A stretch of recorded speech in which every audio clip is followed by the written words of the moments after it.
2026, right? I know it's bad English. We don't have time for that. We don't have time for mediocrity in 2026. We don't have time to think like a child. There's a passage that says, when I was a child, I thought as a child, but when I became a man, I put away childish things. It's childish. It was childish of me thinking that I can say that something doesn't work and I didn't follow the whole formula. No, prove the formula first. Okay. Here's another group. I sense it. I can sense it. All right, here, my intuition's kicking in. My coaching spidey senses are kicking in. Some of you are so egotistical. Y'all told me I could coach. I see it. Look, y'all, you see how many people then told me to coach. Blame them for this. Blame them.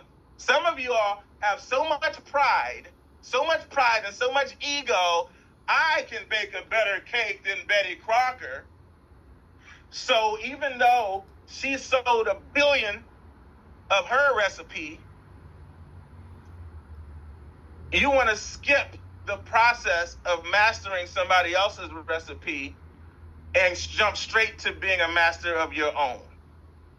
And that is the biggest time waster ever when it comes to business. I'm not saying there's not a place for that, for your own creativity, but listen, did you come here to be creative or did you come here to get rich? Did you come here to get creative or did you come here to get free? Did you come here to be prideful and egotistical and waste time trying to figure out a formula that's already been figured out? Or did you come here to get free? Okay.